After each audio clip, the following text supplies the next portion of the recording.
tusemba tungulu kalaba ganyirira mbiterimba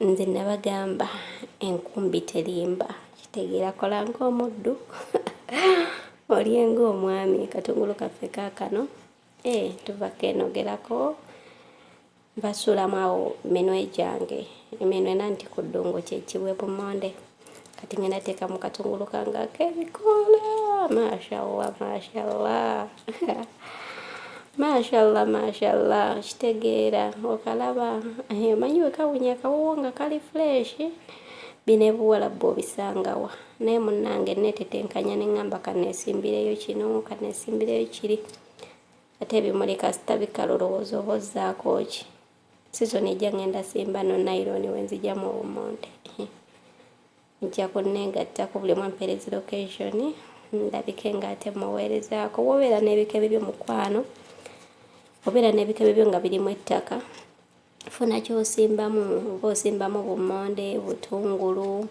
ebintu ng'ebyo byoba osobola okulyako ewaka wabeera baleetawo naironi suulamuoko naironi ate ojja kunyumirwa obulamu mwana gwe olaba ekikebe nga kikaze ebimuli bikaze tokisuula tokiragajjalira just teekamu kintu simbamu kintu kyo kati ewange wendi wafunda nagezaako okusimba watermeloni naye nga tezirina we zirandira ebikebe byange nga bitono nensalawo okusimbangamu obutungulu na bumonde bulaba bulaba abaana bali eyo vidiyo eyo ngenda gikulaga mu maaso awo omwana yasimba ebitooke ku ddungu okitegeera ate nno munnange okufumba mulowooza simaliriza kamonde kaffe okalaba akatungulu kaffe okalaba bannange akamonde kawunya akawo akatungulu kye kakoze amasala gano kati oyo cream gwe nabalazeeko mu vidiyo eri gye twamaliriza emabega akuba ono taliiko buli eri we nabalaze leero twakoze oyo biri byakunywa kakunywa kankenene kawo omukazaamu omusaayi tugenda kuba nga tukyetuusaako gyoli yonna asembera tukikwasaganye nti bintu byakusibuluka kitegeera ya sembera tukikwasaganye ali ewala mpeereza location ate mbenga nkuragirira wendi oba onaasanga ebyokulya bikyaliwo nze simanyi naye sitera kufumba bitono nfumbirako n'ebyabagenyi giro mpeereza location ojje tukikwasaganye naye nga bagaizi mugezeeko okubeera nga mutetenkanya oba oyina akatayimu kakozese beera ng'oyina bw'osimbasimba olaba nasooka okusimba obumonde abeewange baali bamanyi bimuli bannange baali bamanyi bimuli naye naseka abambuuza lwaki ante bikaze lwaki bikaze bulijjo tubifukirira ne mbabuulira ne beewuunya ne bagamba waaw mashallah mashallah kati nasimbye obutungulu nabo bagenda ne babufukirira naye oba babumanyi simanyi kuba ku luno tebannambuuza naye nga tubukungudde tutandise okulya ku bye twasiga bumu bukyali buto bulala bukulu mulimu ne garlic mulimu ne garlic naye ng'olunabijjamu ku luno ngenda simba naironi inshallah nomulemerako namuleeta netulanga tukikwasaganya mu mbeera eyo yayaya tujja kulagana mu vidiyo yange yenaddako naye nga teweerabira nkujjukiza omuzikiti gwaffe ogwo kavidiyo genda kubeera okalaba mukwano tusaba buyambi omuzikiti nga ogulaba ogwo gufaanana bubi twetaaga okuba nga ate tuguddaabiriza ennyumba ya Allah butuufu teyeesimisa tesanyusa naye nga bagaliza ekisinga obulungi tujja kulagana mu vidiyo yange naddako inshallah. Assalamu alaikum warahmatullahi wabarakatuh. Munange teweerabira kubanga tosubscribinga ku channel yaffe eya Takabbal Islam Media. Tufollowing ku Facebook Takabbal Islam Media. Tubeerako n'emisomo egy'eddiini. Itayo beere munange nga weyongera okumanya eddiini yo. Yiga ebyo by'obadde tomanyi. Naawe atali musiraamu tekigana kubeera nga ofollowinga page eyo kubeerako emisomo egy'enjawulo.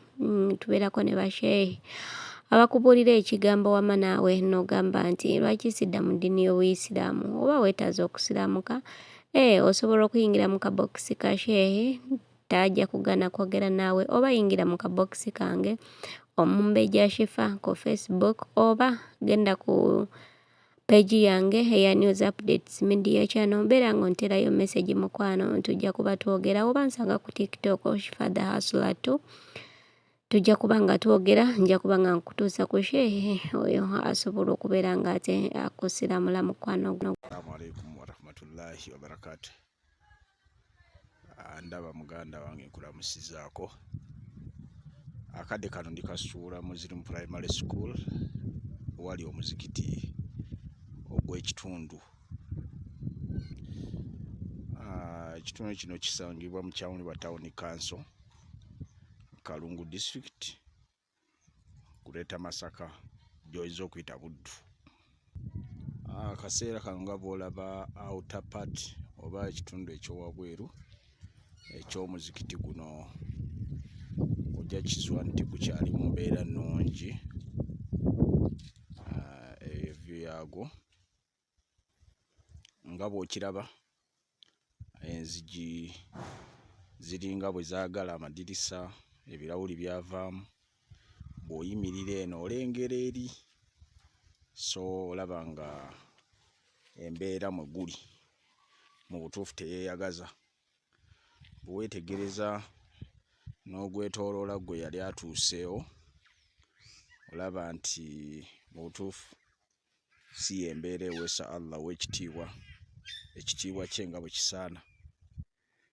Bwe tuba nga tuyingidde munda, ojja kwetegereza okizuule nti si y'embeera ennungi ezaamu amaanyi, naddala omusiraamu oba oli awo gye yandiyagaliddemu eri Allah we.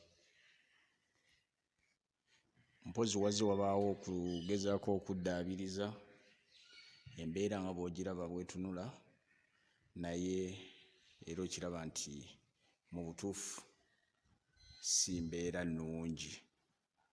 Kangezeeko okuzoominga ebifaananyi bino, oba oli awo weetegereze bulungi embeera omuzikiti eno gye gulimu gwe twogerako.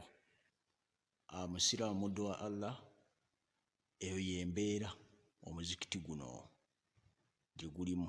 Obuwundo, buli kiwuka ekya buli kkala, okutonnya gutonnya, amabaati waggulu gakaddiye, buli kimu tekyeyagaza mu mbeera eno nga bw'okiraba. Nabwe kityo tugatta eddoboozi lyaffe ng'abalumirirwa omuzikiti guno, abaliyo, abasomerayo, abayiseeyo, abakuliddewo. Wenna alina ky'osobola. Tuli mu campaign ya kuddaabiriza muzikiti guno, osobola okubaako engeri.